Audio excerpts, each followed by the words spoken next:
Hi, welcome to LogRocket. I'm Brian. That's Jonathan. Hello, how are you? Hi, doing well. How are you, Brian? I'm actually really good today. How Yeah. I think Ben I already asked you how you're doing. Maybe you want to tell listeners who you are. That'd be good. Sure. I usually have people Yeah. introduce themselves. Yeah, no, we can start there and then we'll see what happens. Mm-hmm. My name is Jonathan Cutrell. You might have heard my voice if you listen to podcasts, or maybe not at all. I don't know. It's possible though, because I have a podcast called Developer Tea, and it's been around since 2015, January 2015. So we're coming up on January 5th. It'll be 7 years that we've been doing the podcast. It's a long time. So that's but most anybody who's listening to this, that would be what you might know about me. But I also am a software engineering manager, I'm a former software engineer, and still like to code from time to time. But most of the time, I'm working on teams and team structure and helping teams be effective. And I do a lot of other stuff, but less of it is relevant to to the professional world than we can talk about, really. So, tons of hobbies. I should just go on a hobby podcast. You'd be surprised. On my episodes of PodRocket, they are mostly free form. So who knows what we'll end up talking about. Yeah.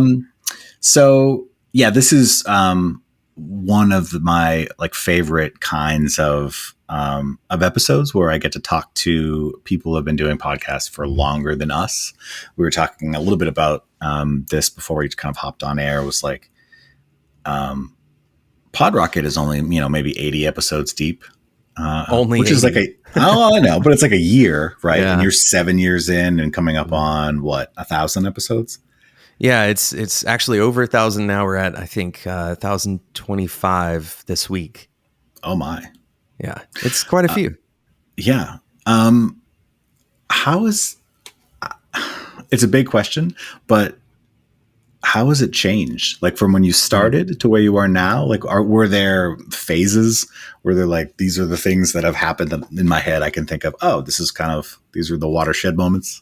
Yeah, I can kind of walk through what I feel like is, the chapters. If there's a biography of the podcast, which is pretty self-important, I suppose. But I asked, guess, so I'm curious. No, that's fair. In the very beginning, I think my intention was I want to keep this very short, 5 to 10 minutes, maybe 15, if I really get into the discussion or the conversation. And talk about one topic per episode. So, for example, one of the early episodes was literally just titled Focus. Another episode was titled, I think, Learning.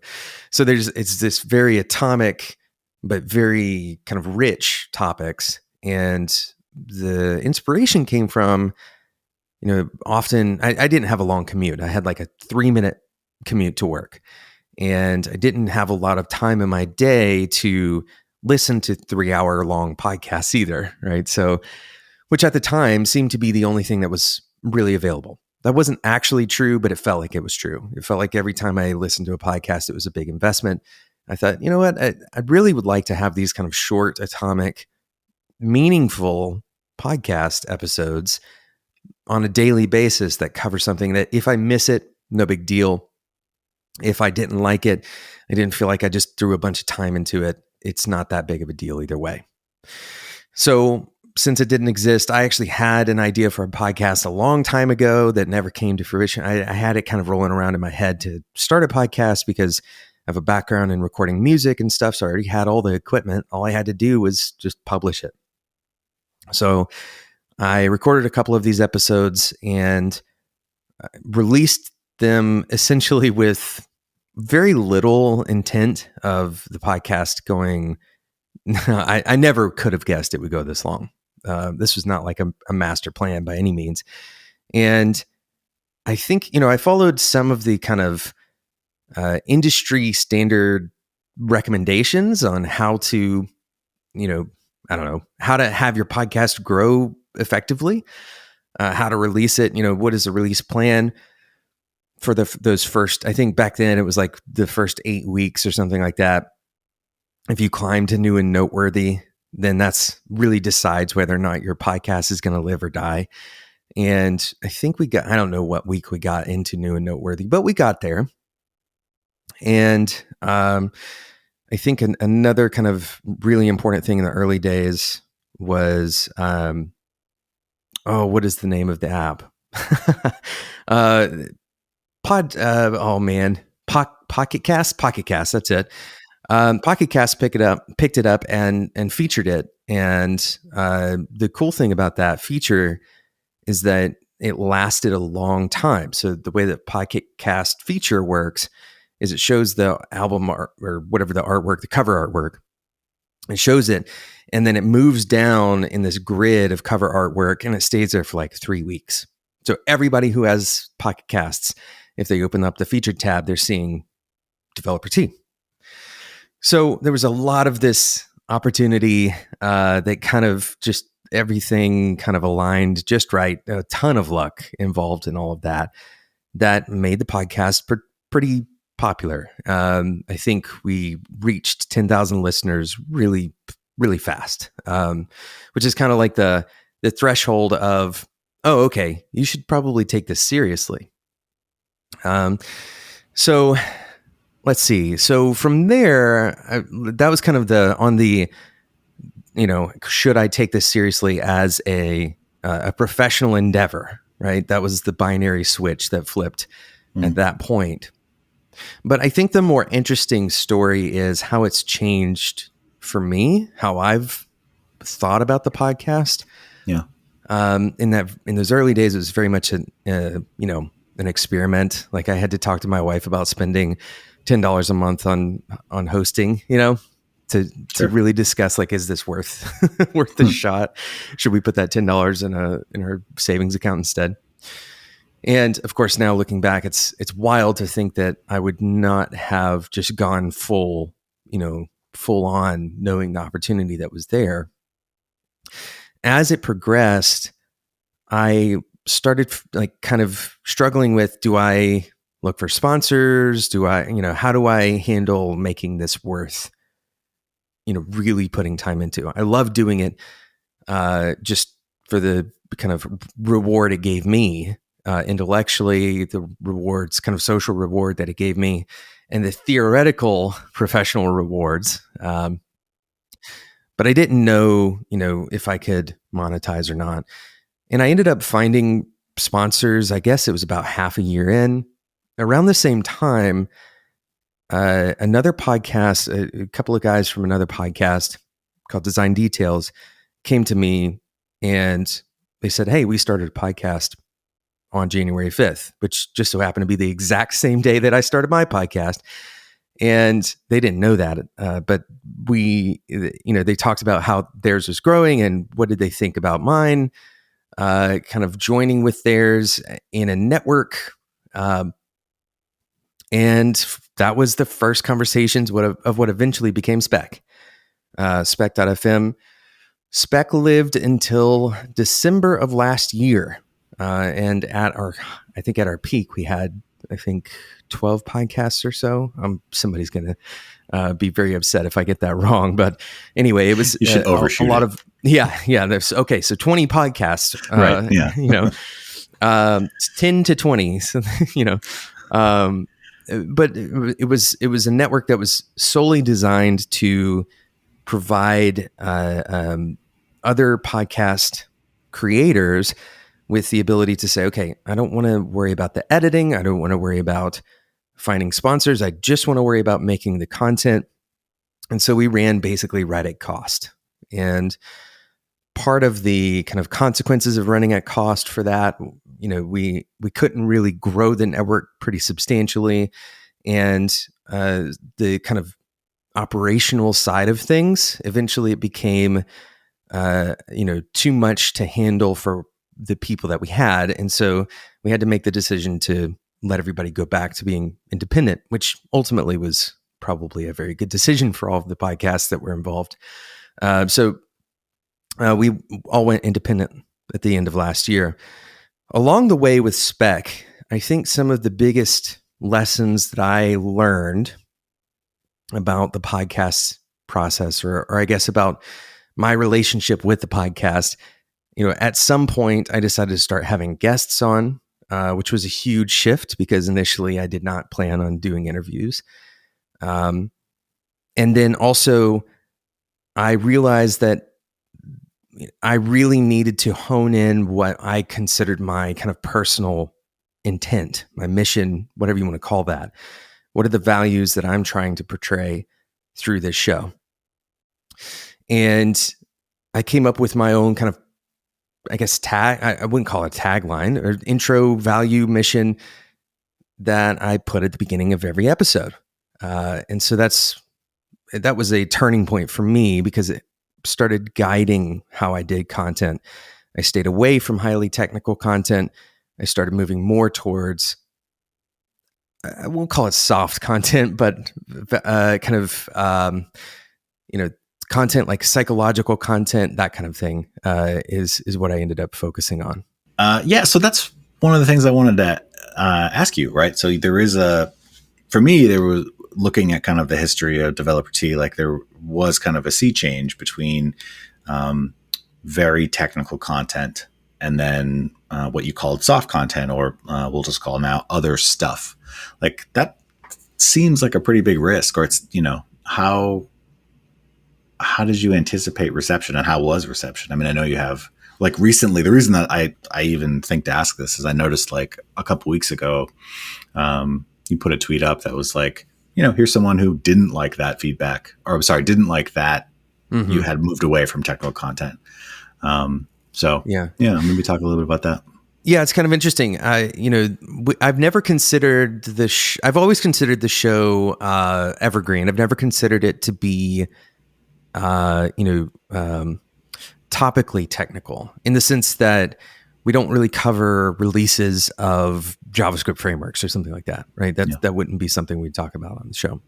We might talk about the merits of a language so that we can discuss the philosophy that make it good.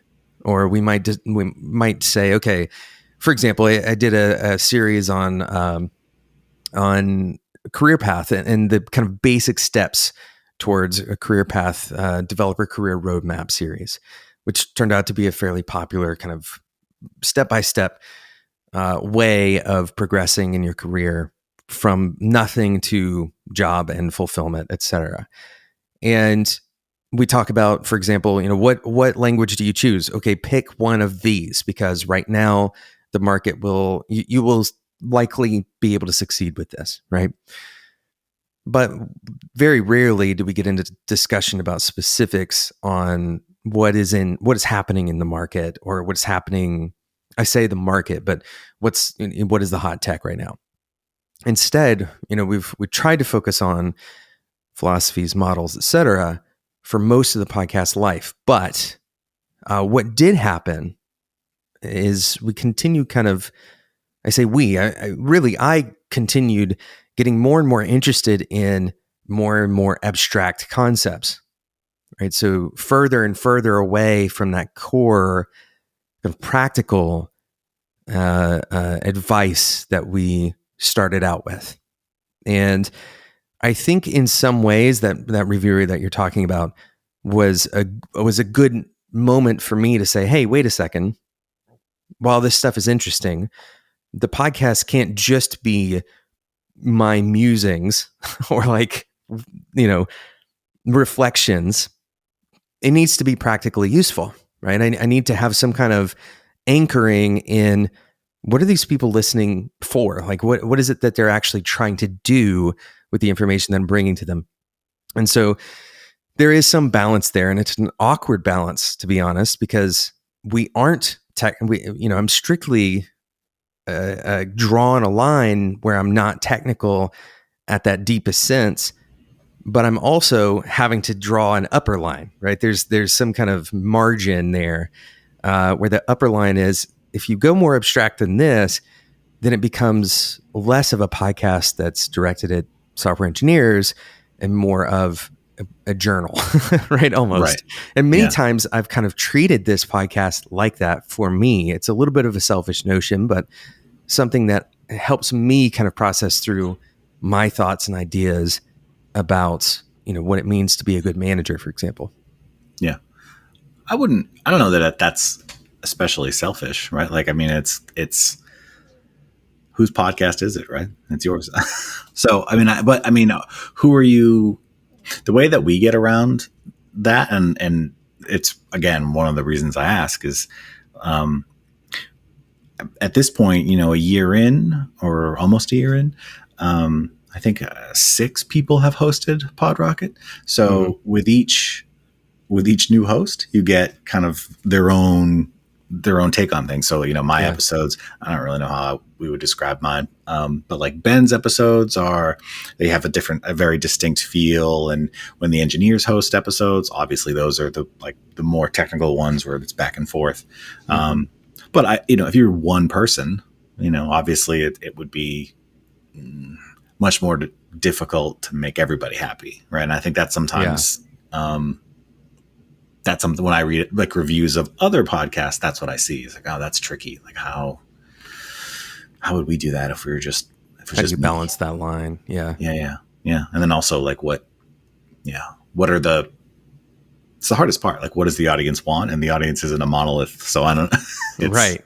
Well, that's part of the kind of interesting kind of side effect of what we've done, how I've chosen to do the topics is that the audience that it has cultivated, especially the ones that have been around for a long time, as a quick kind of heuristic example of this, we have a Discord.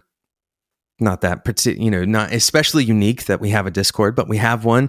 And the people who are in there, normally if you look at like a Slack community or a Discord community, you see messages that are 1 line long, 2 lines long, and it's one after the other. When I go to the developer Discord to get caught up on what the most recent conversations are, the messages are like 3 paragraphs long, right? And we've got these people who are very invested in deeper thought. And I don't know if that is a selection bias, possibly, right? Because if they're listening to this podcast, then of course they'd have to be, interested at that level. Or if there's something about the way the community is structured, but there's something about that I think is valuable, right? That there's this group of people is a thoughtful group of people. And for me, at least as a host, that means I can talk about, I can edge on that line of abstract and then apply it back without a lot of negative pushback. In fact, it's going to be valuable to somebody in that group. Do you ever think that, if you trend in the direction kind of that towards the abstract, that like at what point we'll call it the product, but does the podcast no longer become for developers explicitly, right? Like, is that something you think about? Yeah, I've thought about it a good bit, but I think that's something where I've had to hold myself to account. Maybe just as a choice.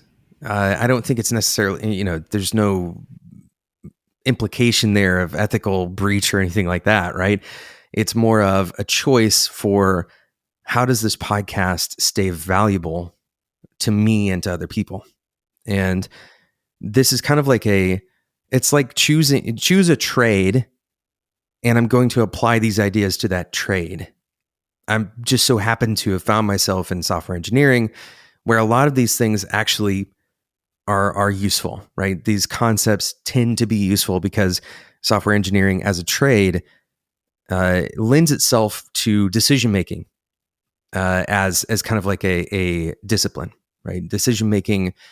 Studying decision making is probably going to pay you back, and that is so much about what we talk about on the show. And if we were talking about this, with another trade, it would probably apply. But because I'm not a part of that trade, I don't have a way of describing the application, right? So in the way that I have done this, so I know that it applies in this particular, here's an example, right? Here's how this applies in X situation. That allows me to bring these otherwise abstract concepts into a more concrete, picture for listeners. And I think that's to your point, it could be applied. And in fact, we do have a lot of listeners who are not engineers, right? There's a lot, they're engineer adjacent, right? We have, designers or product managers but we also have people who've listened to the show literally to learn English. So podcasting is not, there are no boundaries really. But there's also people who have listened just because they're kind of tangentially interested in software engineering as an external topic to them, right? So there's a lot of people that come to the show, and it's not really exclusive, like you might think a book would be, for example, right? A book might feel like it's not really accessible, but the podcast tends to be pretty accessible. I would agree. I mean, that makes sense to me though. Like your context for abstract thinking, your practical context is software engineering. So, if you were a mason, it would be different. A stonemason, not a Freemason. Although I guess you could have a Freemason. Do they have Freemason podcasts? Oh, I'm sure. I'm going to take a look at that later. Yeah. But yeah, I mean, that to me, that does make sense. I guess because again, I think about it too. Like what happens, I mean, LogRocket, we have guests on. We've always had guests on. What happens when we interview everybody? Do we have other folks come back? And the answer to that question is, yeah, we've had like repeat visitors and new stuff happens. But like could we do 7 years of it? I don't know. Like that's what I wonder about sometimes. Yeah, you could do panels where you have two guests that had opposing viewpoints join for the same episode. And I think there's also, go ahead. Oh, sorry. No. I have been thinking, like when you said engineering adjacent, which I like, generally speaking, I'm probably going to steal that from you. But I also think that like there's one thing is engineering adjacent programming, right? Like get a product manager from somewhere, get an engineer from somewhere, have them fight it out. No, have them sort of talk about what it's like to work together. And that's something I think that if for no other reason, people might find that like comforting, like, oh, like they have the same problems that I have at work, Yeah. Yeah. It's curious that, we have had a few repeat guests and the conversations are drastically different, especially if there's enough time between visits, I guess. Yeah. And I would say, in some ways, there is no way that they could be the same. The conversations are going to be changed by nature of the fact that the person is not the same person anymore, right? And there's always change happening in the industry. There's always change happening to those people. And asking about the change is almost as much of an insightful thing as asking about what that person is interested. Like if you were to ask me in 2 years, what have I learned about developer T and in those 2 years, there's probably something more interesting that I'm going to say then than I'm saying now, right? So there's insights, I think, even going back and revisiting some of the topics that I've revisited or that I've talked about, for the first time in the past, there's probably stuff that I've said that I don't even agree with. I'm certain that there are plenty of episodes that I would go back and be like, man, I really got that one way off, or at least right now, I think it wouldn't apply to my current scenario. So I do think that there is a lot of opportunity for revisiting, and I guess the cycle continues, right? You kind of come back around to the same subjects over and over. I can't listen to myself. And again, you have a much bigger back catalog. So I suspect I'll probably feel similarly. Like, I can't believe I said that. Perhaps this episode where I'm like, is he really talking about Mason podcast? Brian, what are you doing? So yeah, I mean, there's things like that. Yeah. Do you have a favorite episode? Oh my goodness.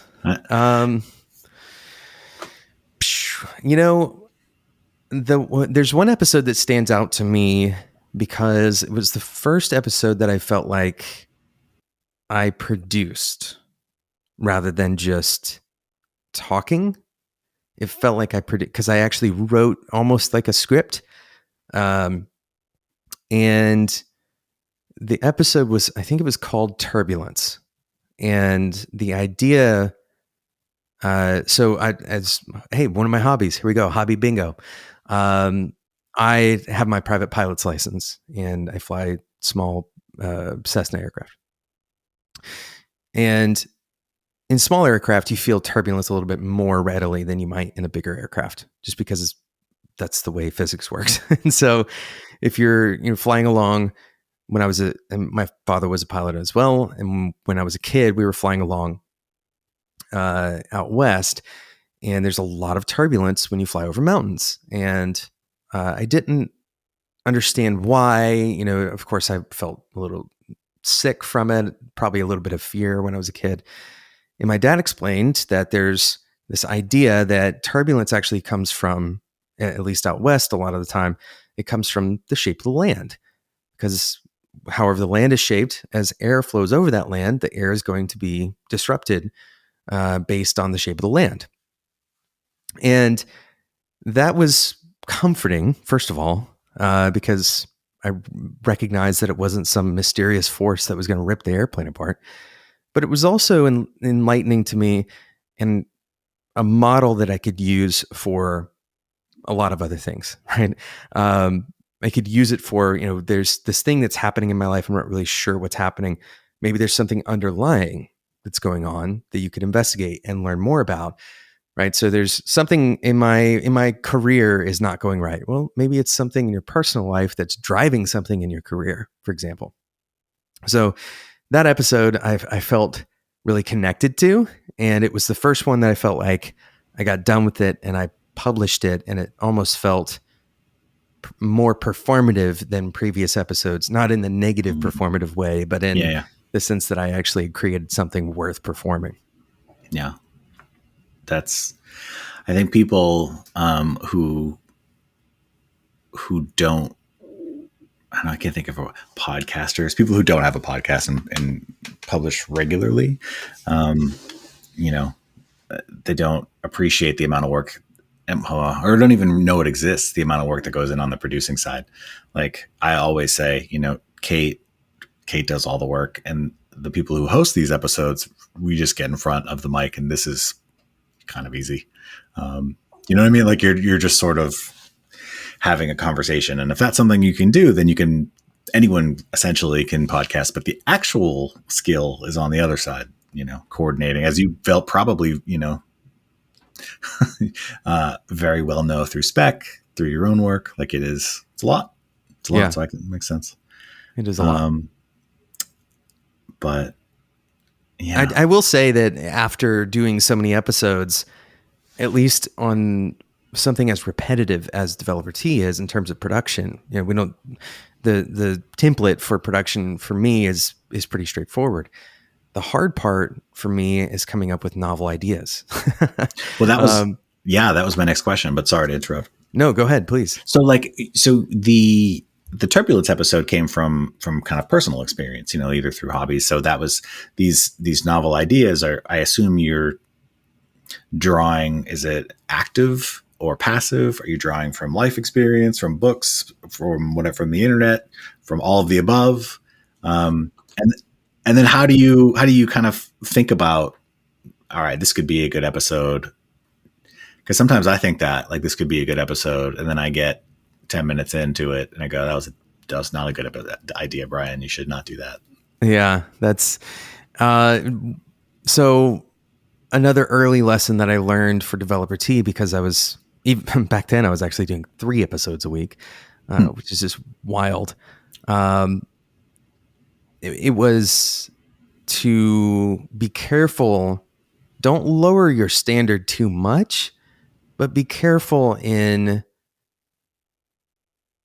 I guess maybe the better way to put it is try recording it first before you say it's not good enough, right? Try to put it down and see what happens. See if you can make an episode out of that idea, that seed of an idea.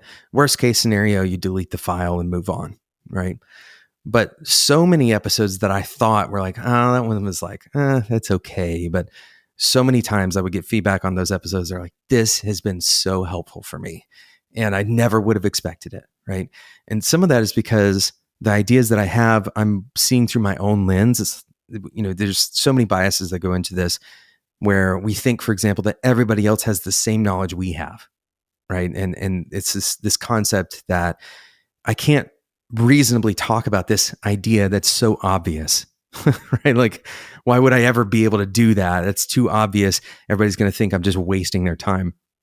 And the truth is, when people think you're wasting their time, they don't take the time to tell you about it. So a lot of the time, they're just going to turn the episode off. If it's valuable to somebody, they're going to listen to it. And for a podcast that has 3 episodes a week, it was okay for people to turn it off sometimes, right? I actually encouraged people in the early days of the podcast, like, listen, not every episode is going to make your career better, right? Not everything is going to click. Not everything is going to be interesting, and that's fine. This podcast is intentionally designed to not give you the anxiety of not being caught up, right? You don't have to check every box of episodes of this podcast to feel like you've gotten value out of it. I would rather you not. I'd rather you listen to the things that are interesting to you. And okay, so going back to your original idea or your original question of how does this, how do these ideas come about, and how do I determine if it's going to be a good episode or not? I'm not really sure when it clicks. Usually, it's the seed, like the seed of a sentence that I'll say in my mind, and I say, okay, that has enough depth to it to talk about it for 10 minutes, right? I can feel that switch flip, and I'm not really, maybe it's because I've done it so many times, or maybe it's an illusion. I don't know. But, usually this is, here's how the sausage is made, I suppose. Usually this happens when I'm standing in the shower. I'm trying to come up with an idea and something will click and I'm like, all right. And I turn the shower off and I go record, right? So it's like right then is when it has to happen. Sometimes I will have an experience. I'll be doing something at work. There'd be a problem that we solved as a team, or there will be a conversation that I had with somebody else at the company that I'm at, or a friend of mine or some colleague outside of my company. Something like that will happen. I'm like, oh, this is a principle that hasn't really been talked about, or maybe it has, but there's more to say, and I want to talk about it. So I try to keep aware of those ideas. This happens, believe it or not, like half the episodes or so are those moments of inspiration from actual work and experience at work that they just click. It clicks into an idea. Yeah. I never thought about like the idea of kind of podcast anxiety, where if like you are following kind of a story driven or like episodic one, like if you miss that, oh geez, I'm 3 or 4 weeks behind. Now this is like this big commitment. Yeah, I mean that's true. I can also relate to to thinking about something and needing to get it down right away. Because if you think like, oh, this is a good idea, and then come back to it, you'll forget that easily. So yeah. And then there's also, Oh, go ahead. No, I didn't have an interesting thing to say. I think the driving factor for me from the beginning, and more so about midway to now, was establishing those kind of, for me, ethical, but for the podcast, value-driven approach, where I don't want people to feel a need to listen to this podcast. Like that's not my goal. I don't want to do that. There's enough of that. And so much so that even maybe to the frustration of a advertiser or two, which they never expressed to me, but I'm sure it wouldn't be great to say this on air on one of their podcasts. I tell people that if this is not the most important thing for you to be doing right now, please turn it off, right? Like I've said that on the show, and not to perform that ethic out, but because I have a very strong conviction that if people are wasting time, that's going in direct opposition to the point of the podcast, right? There's so many things that I feel like if people want to follow through on those values, that it will carry longer than whatever if you're starting a podcast right now and you're like, okay, how do I get listeners? How do I get people hooked? I would say try to figure out what your long-term value is that you're giving to these people that are listening. Because if you're just trying to get them hooked, like eventually that's going to fall apart. You're not going to know what to come back to when all of your tricks have been, used up, right? Like you're done now, and now what? All right. And I think that's been really important for me to feel like I'm doing something good with the podcast, right? I'm helping people establish those values for themselves. So how do you measure, or how do you think about success against the backdrop of, kind of your ethos versus keeping the lights on, Yeah. There's kind of a rule. This is like an accounting rule in our household. We never depend on the income from the podcast. So it's always what I would consider bonus, right? Mm-hmm. And so if I want to keep doing it, I can, no matter what. That's, at least for now, that's the accounting rule that we have in the house. And we set our budgets without completely ignoring sponsor money. And then if it comes in, great, we can do, we're smart with it, but it's only once it comes in that we do anything meaningful with it. So that sets us up for the next part, which is the success of the show is almost never dependent on, is this bringing in money or not? That is a kind of a latent signal. It's something that I would say is like, okay, if sponsors are interested, that means that people are interested, right? That means that listeners are coming to the show. We're able to get sponsors because we're able to get listeners. All right, so that's downstream. The more primary way that I want to measure the success of the show, and this is a very hard thing to measure, are people changing their minds about the things we're talking about? All right, so I don't care about, re-ingraining existing beliefs for people, right? I don't want to build an echo chamber where it's me and my club and, we're just like volleying the same ideas back and forth and feeling good about ourselves. Are people actually, because change is a signal of growth of some kind, and whether they change to what I believe or not is not really the point. Change in some way.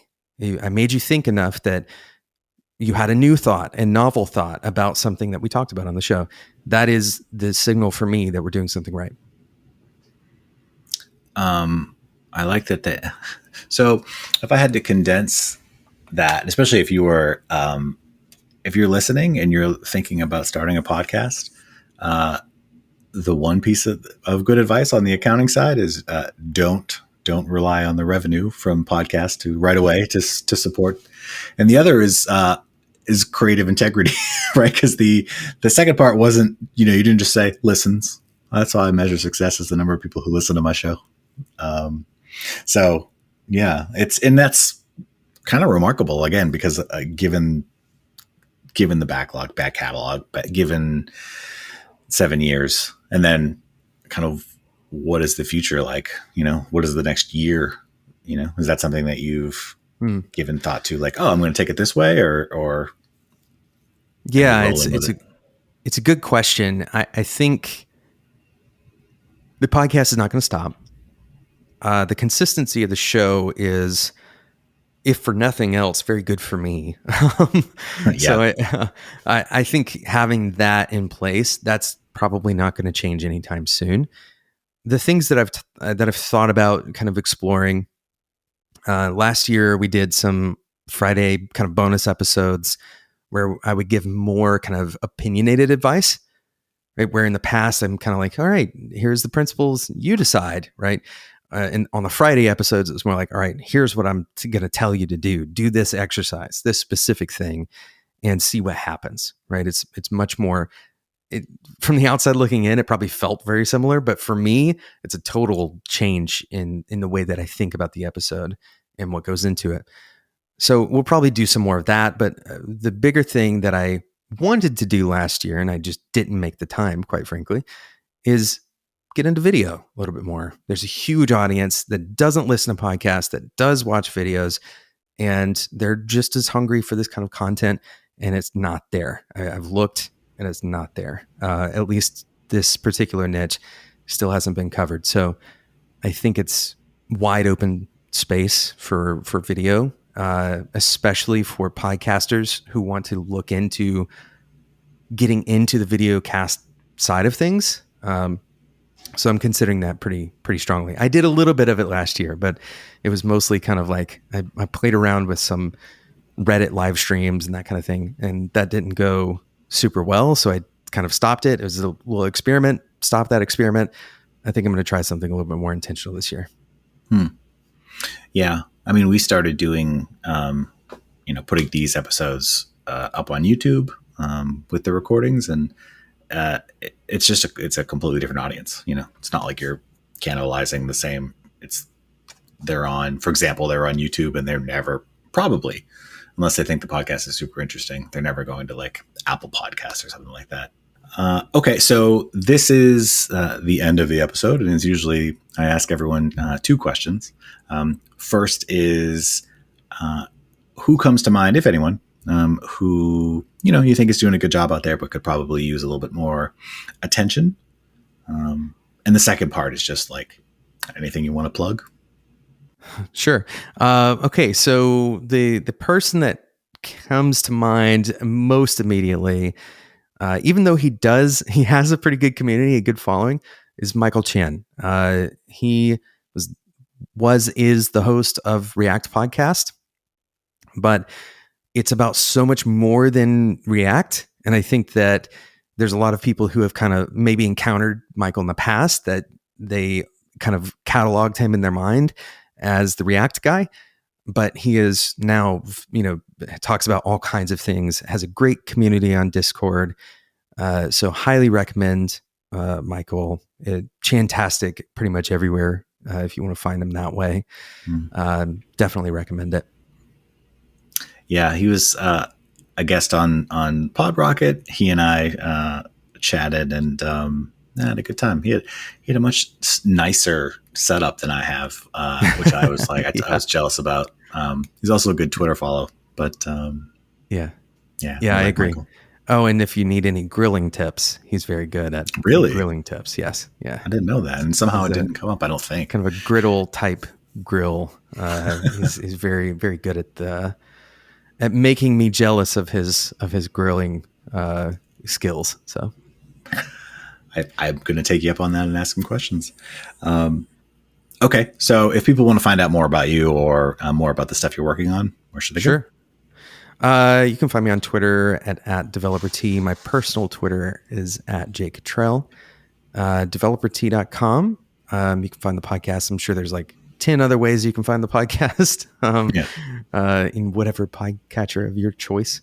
And then, I would say the thing I would like to plug more than that, though, is probably, pick a good charity. It's the time of year to do this kind of thing. And, before you give me a click, I would ask to think about, a charity of your choice. Maybe here's a meta charity thing. Go to Charity Navigator. If you've never been to this, it's a really useful thing. You can share it with your family and friends as well. Charity Navigator kind of ranks different charity organizations on various dimensions, things like transparency and that kind of stuff. And you can find charities that align with the causes that you care about and give to those charities based on who has the best use of that money, essentially. So it'll help your money go a little bit further. Yeah. Really good advice. It's been a pleasure. Thanks so much for coming on. Thank you so much for inviting me. I appreciate it.